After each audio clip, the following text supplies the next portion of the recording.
Si te pregunto qué es la riqueza, probablemente tus ojos verán números.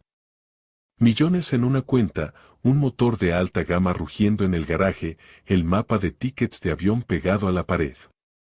Es lógico. El dinero es la manifestación más ruidosa de la abundancia.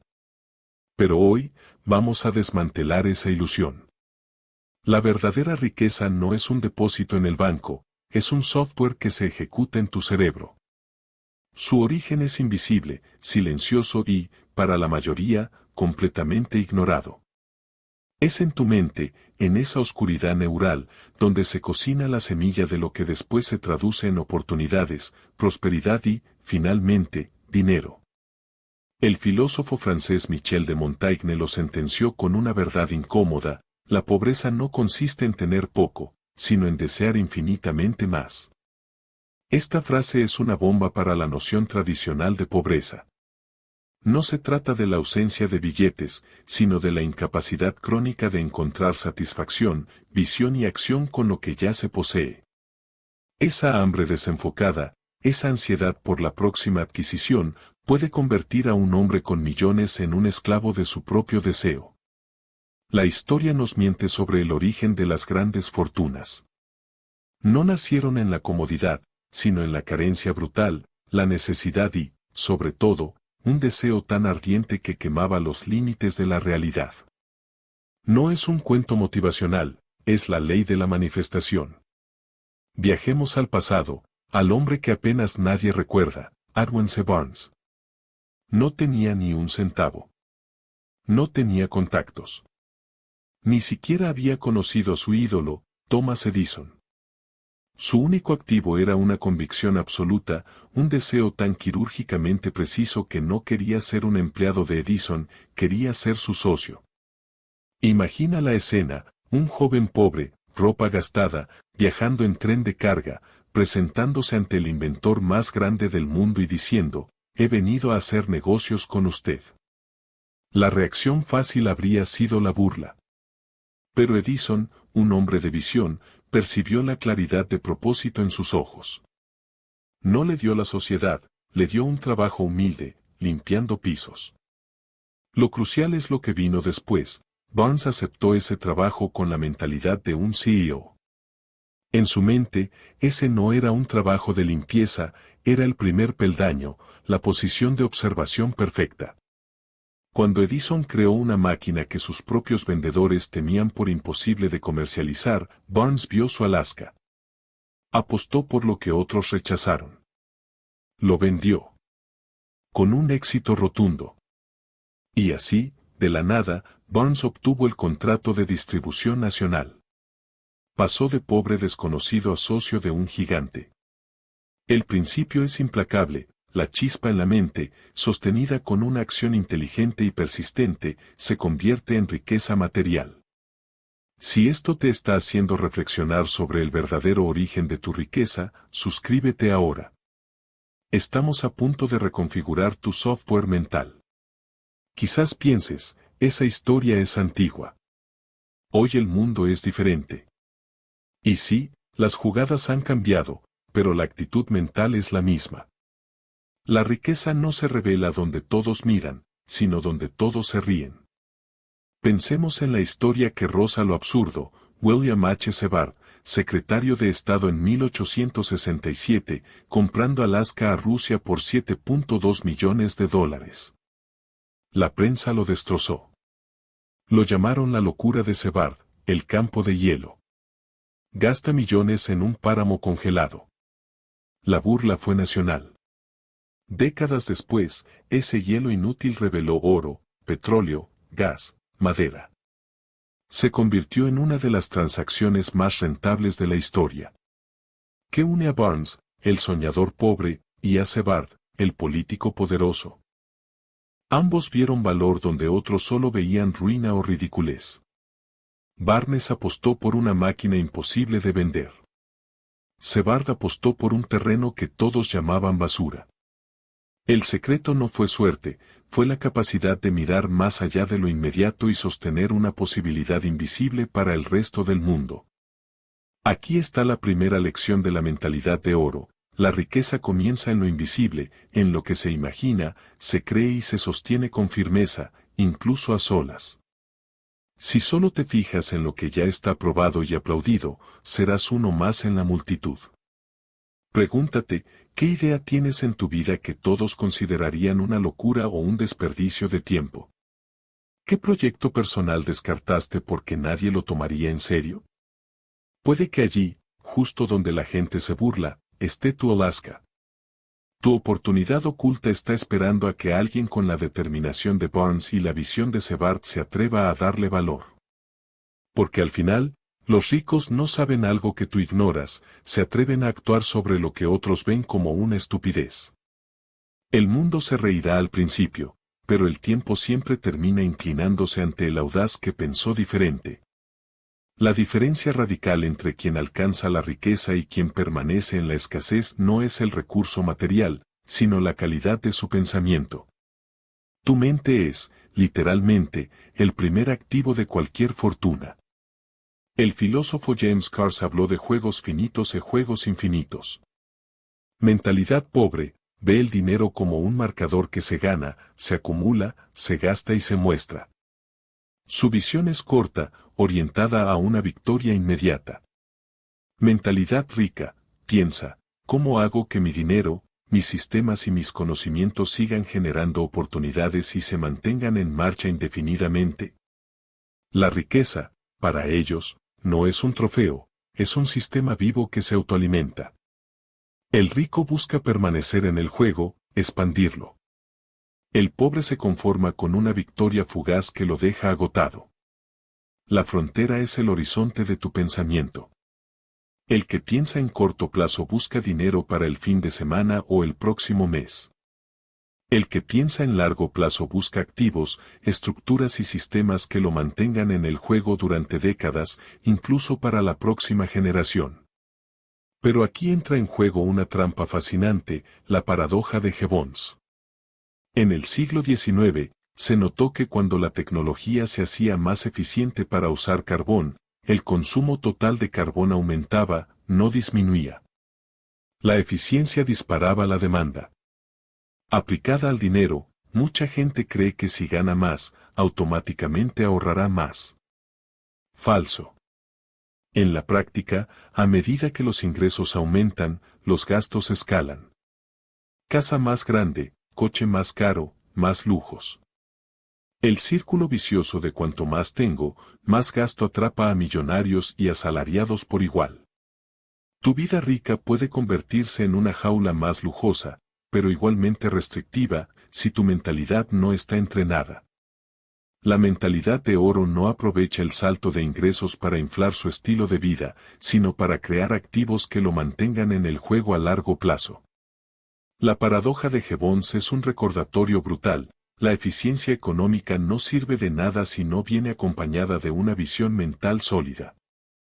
Activa las notificaciones, porque lo que viene, la forma en que Kodak perdió un imperio, es la lección definitiva sobre cómo el miedo inmediato paraliza el juego infinito.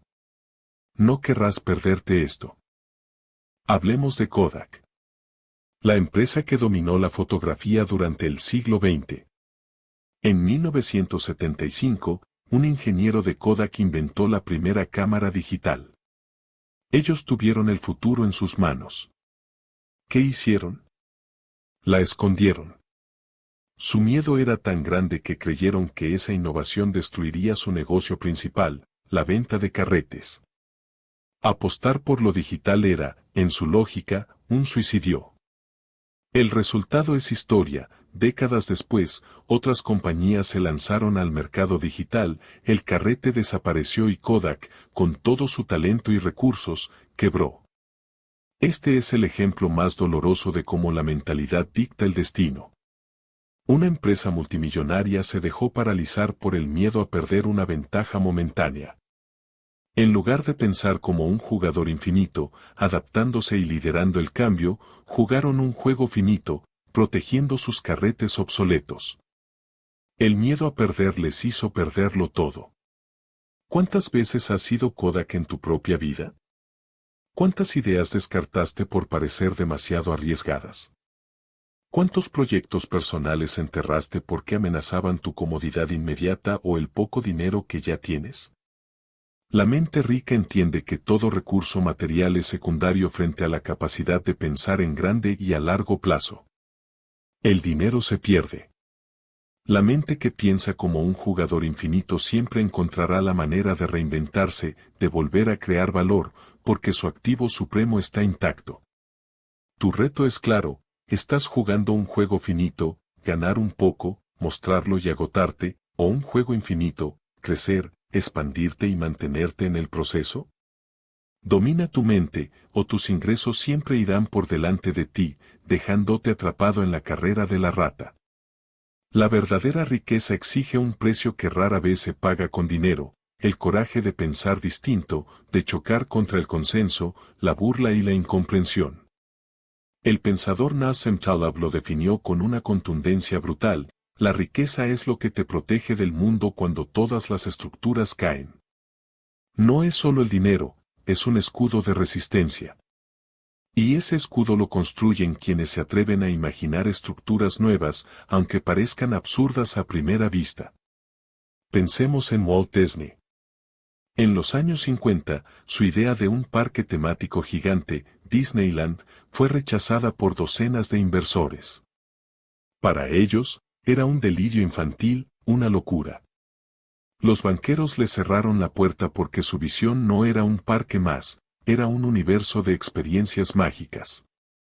Disney tuvo que sostener esa visión en soledad, enfrentando burlas y angustia financiera.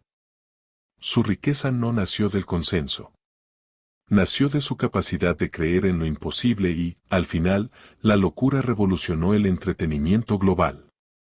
Ahora, un giro más allá del absurdo: Owen Corey, el comediante neoyorquino que durante años se vistió de mendigo y pedía limosna en las calles. Al morir, se descubrió que era millonario y había donado su fortuna a causas humanitarias. La gente lo veía como un vagabundo. En realidad, era un millonario que había elegido la libertad del anonimato, demostrando que la riqueza auténtica no necesita validación pública. Su dinero estaba en el impacto, no en su vestimenta. Pensar diferente tiene un precio: a veces es la burla, Disney, otras es la soledad, Barnes, y a veces es la renuncia al reconocimiento social, Corey. Pero la incomodidad es el indicador de que estás abriendo una senda nueva. ¿Cuántas de tus mejores ideas has descartado por miedo al que dirán? Cada vez que renuncias a pensar diferente para encajar en la norma, te alejas de la mentalidad de oro. La riqueza exige coraje intelectual y emocional. Hemos llegado a la métrica definitiva, la que rara vez aparece en los balances financieros: la libertad. Henry David Thoreau lo expresó con precisión quirúrgica: un hombre es rico en proporción al número de cosas de las que puede prescindir. Esta frase dinamita la sociedad de consumo. Cada posesión, cada lujo inflado, cada deuda, es una cadena invisible. ¿De qué sirven millones si eres esclavo de tu agenda, de tu empresa o de un estilo de vida que exige trabajar sin descanso para sostenerlo? La medida auténtica de la riqueza es cuánto puedes prescindir de lo innecesario sin que tu vida pierda sentido. Piensa en Daniel Suelo, el hombre de Colorado que en el año 2000 renunció a su cuenta bancaria. Dejó su dinero en una cabina telefónica y vivió 14 años sin ingresos. Sobrevivió con la disciplina mental, la naturaleza y la generosidad espontánea. No es una invitación a imitarlo, sino un recordatorio poderoso: el apego al dinero es una prisión. Renunciando a él, Suelo encontró una libertad que muchos millonarios envidiarían. Tu riqueza real no está en cuántos ceros tienes, sino en cuánta dependencia tienes de ellos. Mientras más dependas de un flujo constante de ingresos para sostener un estilo de vida inflado, menos libre serás. La mentalidad de oro entiende que el dinero es una herramienta para comprar lo que de verdad importa: tiempo libre para decidir, para crear, para vivir a su manera. Muchos millonarios lúcidos buscan simplificar, no complicar. Valoran la flexibilidad de sus horarios más que los coches de lujo. Lo hacen porque han comprendido que la riqueza que no se traduce en libertad, es una carga. Tu relación con el dinero debe evaluarse en ¿cuánto me libera? Si este video te hizo pensar diferente, deja tu like, suscríbete y comparte este video con alguien que necesite dejar de acumular por obligación y empezar a acumular libertad por diseño. La riqueza no solo se construye, también se pierde. Y la diferencia entre quienes la conservan y quienes se arruinan está en su capacidad de aprender de los errores ajenos. Pocas historias gritan tan fuerte como la de Ronald Wayne, el tercer cofundador de Apple. En 1976, firmó el contrato con Jobs y Wozniak, obteniendo el 10% de la compañía. Días después, abrumado por el riesgo financiero y la posibilidad de endeudarse, vendió su participación por apenas $800. Hoy, ese 10% valdría más de 200.000 millones. Wayne no era ingenuo, era inteligente. Pero le faltaba el atributo más esencial de la mentalidad de oro, la tolerancia al riesgo y la capacidad de pensar en el potencial no lineal. Prefirió la seguridad inmediata de $800 a la posibilidad de la fortuna. Su mayor error no fue vender, sino la aversión al riesgo que le impidió jugar el juego infinito. La riqueza exige la valentía de soportar la incomodidad del riesgo calculado. Los ricos no evitan los errores, evitan el error de no tomar una decisión por miedo. Hemos visto que la riqueza no es un destino, sino una forma de mirar el mundo. Nace en la visión solitaria, Barnes y Sebald, se sostiene en el juego infinito, Gibbons, se pierde por la ceguera del miedo, Kodak, y su única métrica real es la libertad, Thoreau. Tu mente es tu activo supremo. La mentalidad de oro no es solo cuánto ganas, sino que estás dispuesto a ver, a soportar y a soltar para ser inmensamente libre.